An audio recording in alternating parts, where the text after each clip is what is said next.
Firstly, thank you for all coming. Nick of NextGenius is the organiser, not me. I just happen to live here at Haymarket HQ. And so, have any of you not been here before? Okay, a couple of you. Okay, this place is an Asia-oriented co-working space. Mainly companies are oriented towards China. And so there's about 25 companies here currently. And therefore it's sort of part of the mission to support people like NextGenius and that group. And I'm Terry Hilsberg, and I am a resident venture capitalist here at Haymarket HQ. By way of background, I've been in the venture capital industry since 1987. Have you ever heard of a company called Cochlear? Cochlear, which is the people who invented the bionic ear. I was the first investor in Cochlear, and I've made a number of other investments which turned out reasonably well. But then I also did 6 startups, and I went to China in 1995 and spent 20 years there. And I did my first startup in Beijing in 1995 in wireless internet. So I'm now resident here and working with the startups here, but also like you folks, I got interested in the blockchain space and started thinking about all that. And for the last year or so now, I've pretty much done that full time. And currently, we are investing out of our Shenzhen-based in blockchain startups, and we will continue to do that. And in addition, privately, I'm also investing as well. So through our fund in Shenzhen, we're investing in blockchain startups, and through privately, I'm also making some investments. So as you probably know, what we were proposing to do tonight is to talk about what we're trying to achieve, then break in some groups, and then get some food, and then get folks to present back to the group based upon some work that they may have done. So, but what the idea is that up till now in the blockchain space, most of the big projects have been infrastructure projects, right? There've been people coming up with fundamental protocols, protocols, you know, such as the Ethereum protocol, or EOS, or Divinity, or Icon, or Neo, or NEM, all of these base level protocols. That's been what's happening for the last 3 or 4 years. Now what's happening, though, is much of the money that's being raised and much of what's going on is in the distributed applications layer. And that's what we're here to talk to about tonight. And the question about what may or may not work in those areas, and whether we can support more and more dApps out of the Sydney community.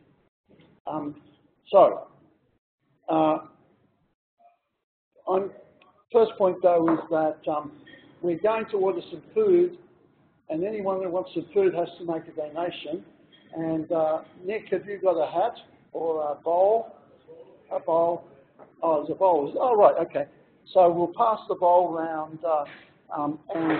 But before we do that, how many of you do want us to get you some food? Anybody? 1, 2, 3, 4. I don't know what we're going to get, but basically we're going to get some foods.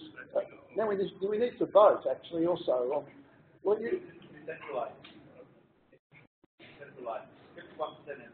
51%. Okay, 51%. What do we want? We can either sort of. Nick, what have you thought? Yeah, just pizza. Pizza. Okay. In Chinatown.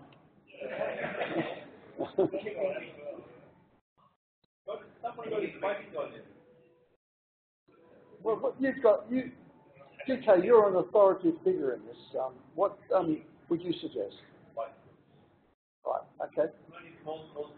Well, you know how to order? Some people not from Yunnan or Sichuan. No, anyway, but do you know how to order it? No. Okay. Pizza. Yeah. Okay.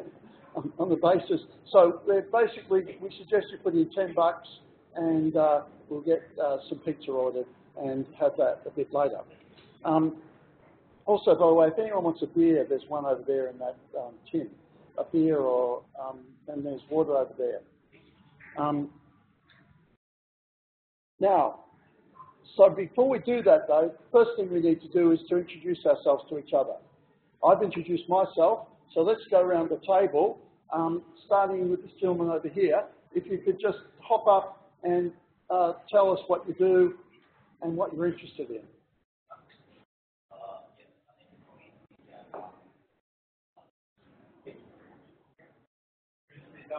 Speak up, mate.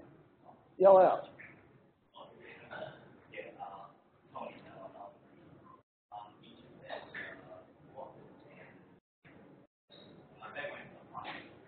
Right. Okay. Hello. My name is Terry, and I'm currently a mobile developer and just interested in technology. Okay. This is my first time, so Okay. just want to pop in. Okay. Thanks, mate. Next gentleman. My name is Jonathan. Lots of time with developer. I'm just on the top JavaScript and now all two methods. Okay. Cool. Emily.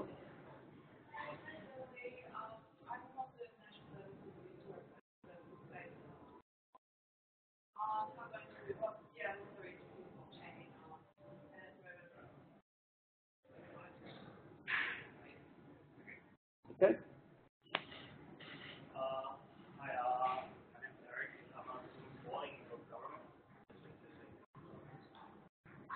Right, cool.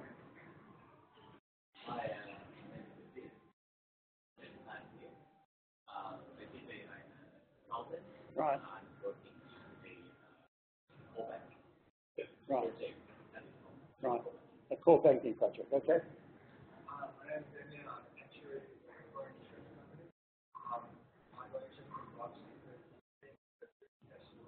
Right. Right. Yeah, cool. Right. Right. Okay, cool. My name is Chi. I've been lost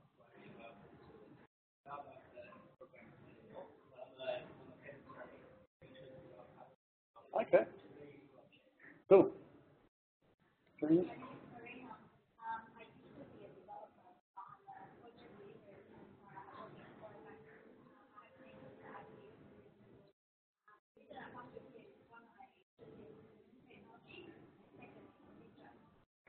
Okay.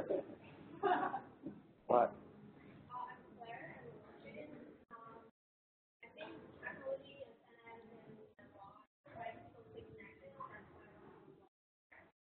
Okay. Okay. Hi, DK. I have a degree in science and technology. Spent a lot of time at blockchain meetings. Getting more blockchain. So DK is going to wander around with me tonight between the groups. He is a person who is the living calendar of blockchain events in Sydney. He spends 6 to 7 days every week at events. I'm not married. I don't have a girlfriend. Yeah, that's right. So, who are you, mate?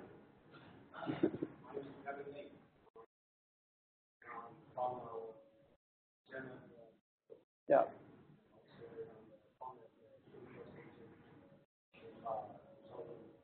Okay. Cool. Yep. You're at the right place. That's right. I'm sorry, I should have put. Right. Okay, and this gentleman here, you didn't.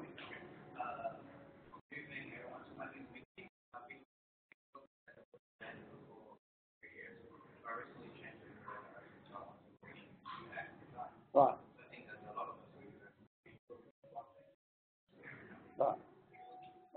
And I assume everyone knows Nick. Hello, Nick. Hey, my name is Nick. I'm organizing protein meetups and also a protein meetups related stuff.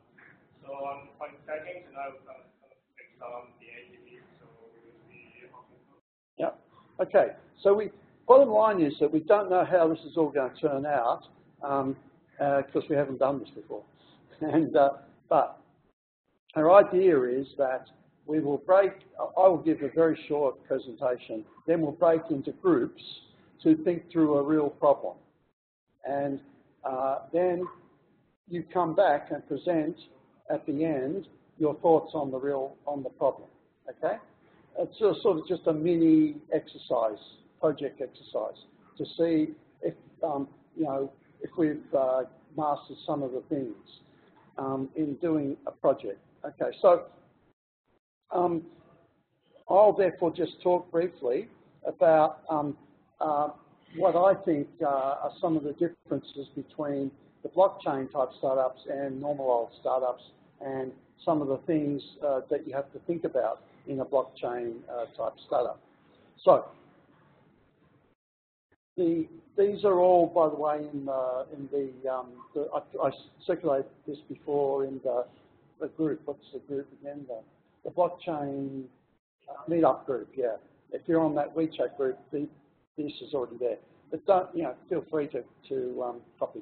Now, so in any business, when you're a venture capitalist like me and you've been doing it for 30 years and you've also done 6 startups, there's nothing new in the world. There's only ever these factors, and DK's done a number of startups as well, and I'm sure some of you have. In the end, the core 4 things in examining any startup, whether it's on the blockchain or not, are product, market, business model, and people. And that is not different on the blockchain. In the end, on the blockchain, any project has to look at those things. So we won't focus so much upon that because that is a given. In addition, associated with assessing any startup in the conventional startup world, you've also got standards in the financing of those startups. So a number of us here, including DK and I, have raised substantial venture capital to back our startups, and starting at the old family, fools and friends, through the seed capital, etc. And in modern times, the other thing that's sort of been added to this in the conventional startup space has been the addition of thoughts about creating communities around those startups. In other words, if I look back 30 years ago or 20 years ago or even 10 years ago, a thing that's different about startups now is that they generally try and create a community around their startup. And that is totally different from 20 years ago. So that's what is sort of exists in the past and is still relevant to the blockchain. In the blockchain world, there's a number of things that are totally different. Probably the most important thing is that in the blockchain world, when you're designing a dAPP, you're designing a marketplace. You're not designing a company. And that is often people who are coming from conventional startup land don't understand, that you are designing a marketplace. And that a marketplace is different than a company. A marketplace is all about, firstly, the behavioural incentives. How many of you have heard about behavioural economics? Okay, so a number of you have heard about behavioural. Behavioural economics is about the interaction of users with a product or with each other. It's about the incentive structure. It's all based on game theory and various other things. But for instance, in New South Wales, the New South Wales government has a whole unit, called the Nudge Unit, who are manipulating you in every notice you get from them to do certain behavioural things. And that comes out of behavioural economics. And so the key thing in designing a marketplace is to figure out the incentive structure that can then use tokens to incentivise people. And so an example which we'll come to in the education space is that there are now 25 ICOs around the world that in some way or form aim to incentivize kids to learn in K-12 education by paying kids to learn using tokens. Now that is totally different than the historical situation. So then the next thing that's different, therefore, with blockchain startups is the whole area of token economics. In other words, if someone's issuing a token, whether it has value or not, and how does it have value, and how do you model that value? And so that is also different than the sort of startup space. And then the next thing that's a bit different in this space is the whole area of financing. So whilst some aspects of blockchain startups are similar to normal startups, like getting family, fools and friends in, and then some seed financing, the things that's a bit different in the blockchain space is that there's been the development of new financial instruments. So in my firm, in the investments that we have or are making in blockchain, we will often put money in at the seed stage, not just by traditional equity, but by a thing called a simple agreement for future tokens. In other words, we're giving the money to the organisers of the dAPP project using a promissory instrument called a simple agreement for future tokens. And we can come back to that, but that's a new financial instrument that didn't exist 3 years ago. And we also use some other things, such the Y Combinator developed simple agreement for future equity. And then you've got all the normal stuff that if you participate in ICOs, pre-sales and ICOs and then listings, etc. as well. Now that is as a block is different from the way things were done in the traditional world. The other thing that's a bit different than the traditional world is that development of communities is important. Most of the successful ICOs have communities of 10,000 people associated with them. They'll have a Telegram group. They'll have 10,000 people associated with it. Or they will have, they'll have very active Reddit groups. But it's different. In other words, if I'm running a traditional startup doing traditional financing, the only sort of community I try to create is around people buying stuff. But this is more like crowd sales of products. In this game, you have to have a very large community. And there's some good statistics which show that success of ICOs and financing in the blockchain space is directly proportional to the size of the community, basically. I mean, it's the correlation coefficient on one study I've seen is about 0.7, the R-squared. And so this is therefore, it's another thing is to say, well, that's really about hype, which it is, but it's very important.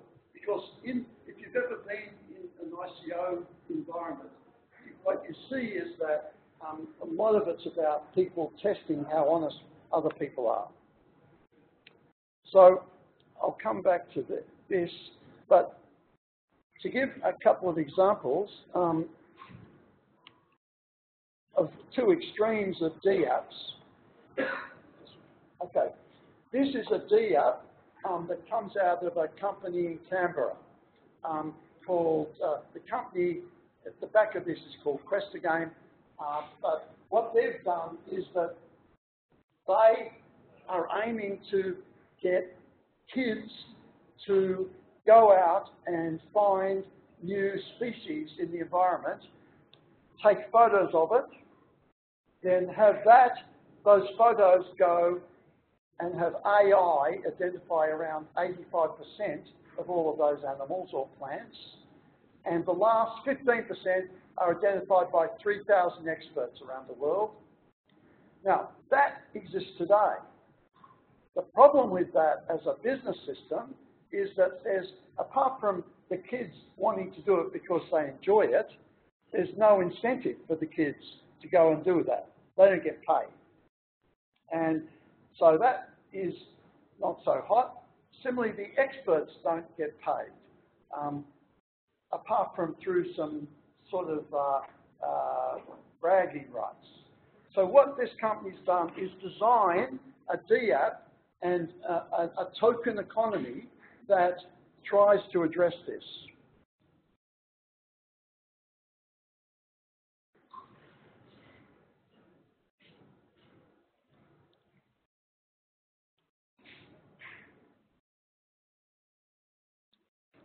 So what they've done is they've basically said, let us pay the kids to go and find new species.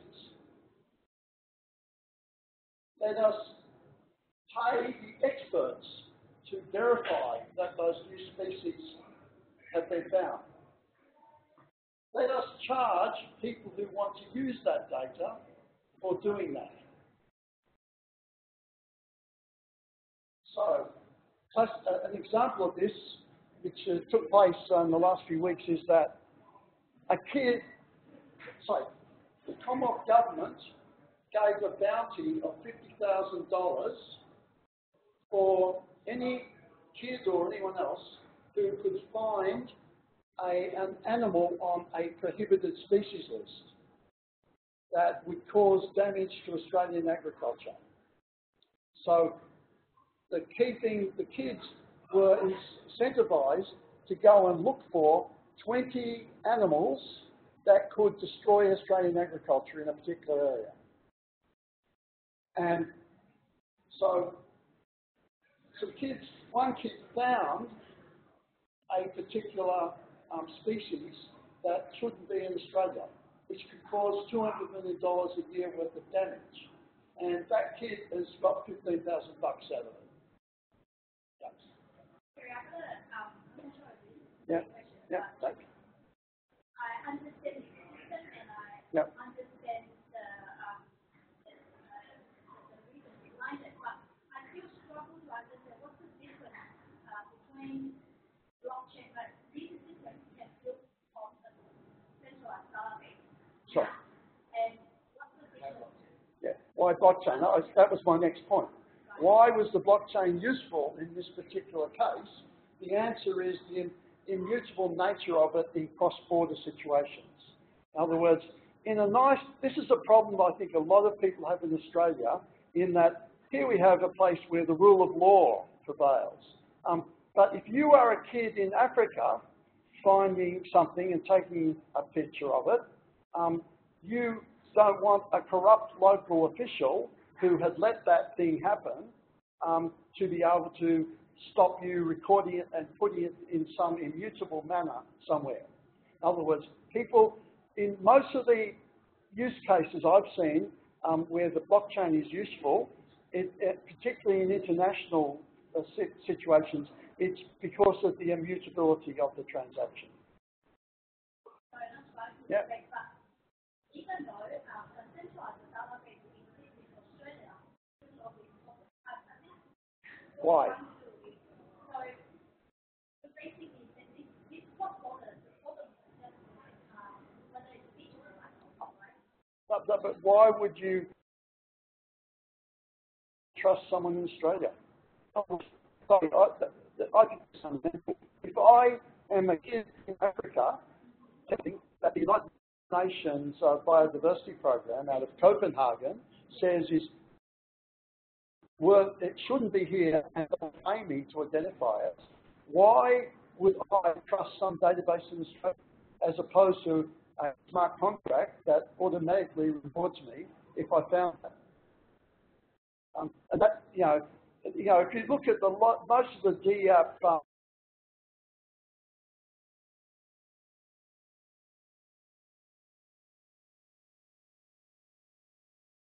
applications. Some of them can be quite. Seen the Australian governance business. They were what they're doing. Or you got some. There's about 11 of these around where people are looking at the provenance of things in supply chains. This is one of the early dAPP situations which seems to work.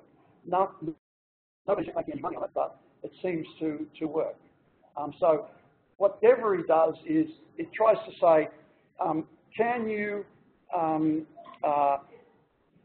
verify that this milk powder that's being sold in Wuhan really did come from somewhere in Australia or America or in whatever, and did have these ingredients that were tested. In other words, you can look at the entire history of that. And so it's the immutable cross-border type things that where a lot of this is taking off.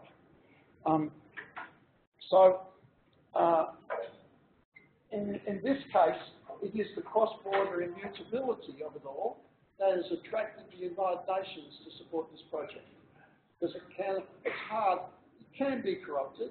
I mean, even this system in the blockchain can be corrupted in that we already have an instance where somebody is trying to import a dangerous species into an area where it hasn't been before just to get the rewards. So then the question becomes, how do you design the rewards, the behavioural economics, such that that will be penalised? It's pretty hard. But that is part of the deal. And so this is an example there. Another example of a dAPP that is coming out of Australia.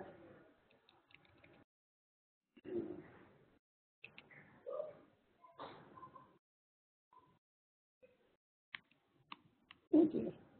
Have I done? Have I done? Have I done, Nick?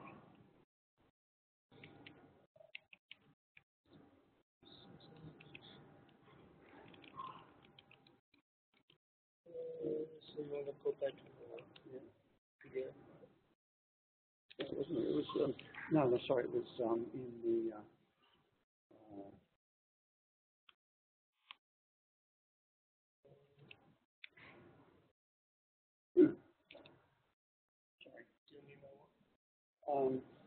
no, what we need is the slide. Why would have done this? Okay, so how do you have that? Okay, here we go, back we are. Right, okay, sorry. Okay, another example of an Australian based dAPP, which is based here at Haymarket HQ, is DGA Gold, or Digital Gold Assets. Now this team is based out of Shenzhen and Sydney, and there are already 4 ICOs that have been done around the world where they are creating what's called a token that is linked to gold in a direct relationship. All 4 of them until this stage have been based around depositing gold in a bank vault in Singapore. So the idea is that you deposit gold in a bank vault in Singapore, that then is an asset that allows you to issue a token against that. Okay? Now those 4 are doing okay. They're not doing brilliantly, but they're doing okay. But in the end, they're centralised and based around the trust relationship of the gold in a bank vault in Singapore, which is not necessarily bad. Now this group are a group out of Shenzhen, and it's an interesting case study of the sorts of things that may work. It's a family, at the core of this team doing this one, there is a family-owned company that turns over about 1 billion renminbi a year in gold trading. And they do everything from gold futures to insuring gold. But the key thing is that they know where all the gold is around the world that's being manufactured into jewellery. And at the moment, they are ensuring that gold in multiple locations, in gold manufacturers and gold mints. They know where the gold is in the retail distribution channel because they ensure that as well.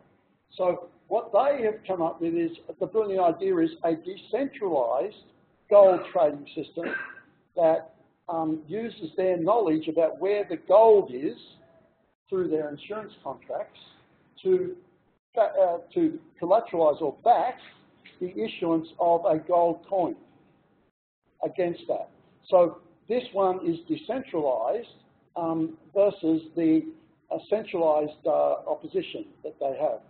In addition, what's different about this one is that their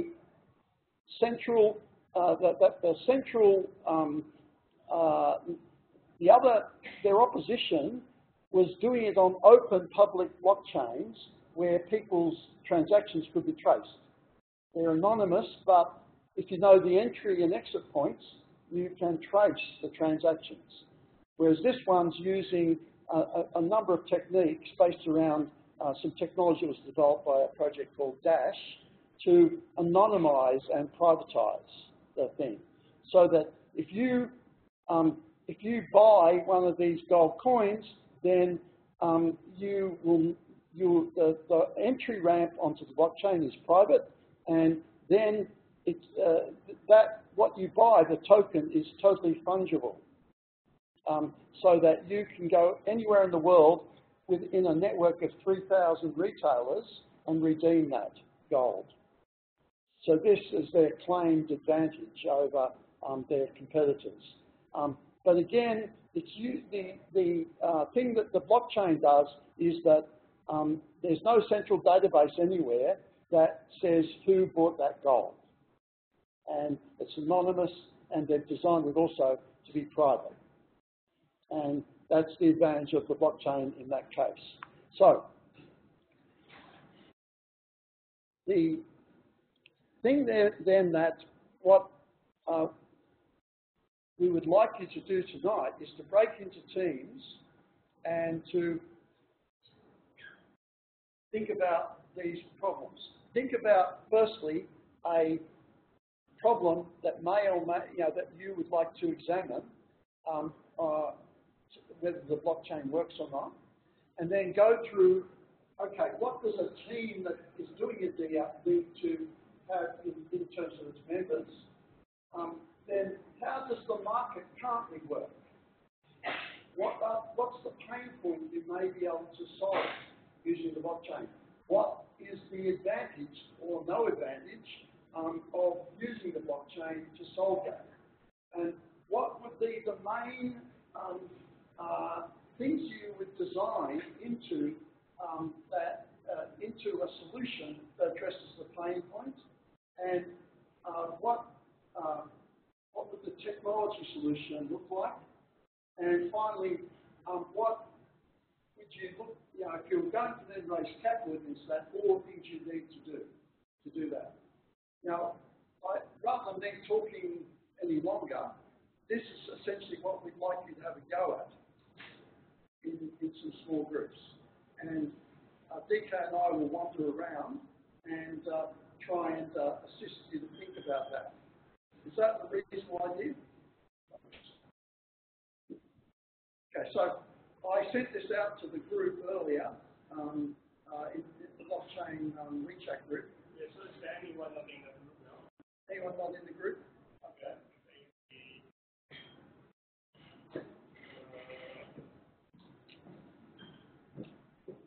Yeah, there's a group QR code. QR code. Yeah. Anyone not in the group might like to take a QR code from Nick?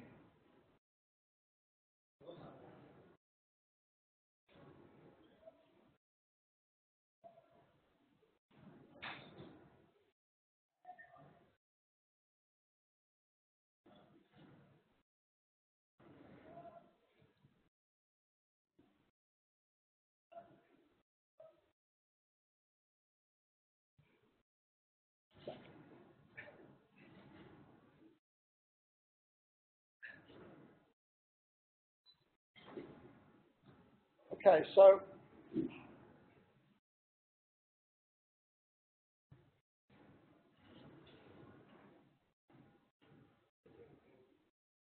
so what we'd like you to do is to break into some groups, think of a problem that, a dAPP that you might work on, then spend about 45 minutes working on that, and then come back and present your ideas to the group.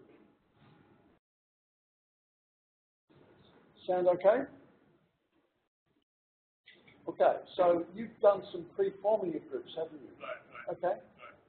So right now, I think N and T. So they're both in my group. Sorry? They are in my group. Okay, so you've got one group there. What other groups are there? They're both boys. They're both beyond. Yes, diversified. Yeah, both from Sorry, what's the problem, TK? they're both boys and they're both beyond. All right, okay. Really. So you've only got two groups, is that what you're saying? No, we've got three. I think you had four. Yeah, Neki, he just left us. Okay, good. One group is from Neki. Right. Who's the other? Three. So you and James, right? James is coming soon. Okay. So James is doing the exchange platform. Yeah. So anyone interested can join. Okay, so perhaps the way to do it is, who's got an idea? You've got an idea. Yeah. Tell people what your thing is. I got an idea. You've got an idea. Yeah, so what we're doing is lottery. So basically, every day you can put your one lucky number, any number you want, to put into our app. So the second day, we will announce the winner. So who put the correct number will get the prize back. Okay. Using the token. So you have the token and the word prize. Okay, so that's you. This gentleman here, what's your idea? So my idea was raise the fund. So actually my idea from AWS. I can't hear you. I got my idea from AWS. Right. So do a community course. Right. And support the single mom. So this gentleman wants to create a community coin to support single mothers, correct? Okay. Any others? That's two. Third one. So my idea is about tokenizing the meetup community. Okay. With incentives for people to Yeah, you've been working on that. Yeah, cool. I understand. Okay, so we've got three. How many people we got? 2, 4, 6, 8, 10, 12. We need one more idea. Yep. So a exchange aims to provide Right. Right. What's that mean? So let's say, for example, with regards to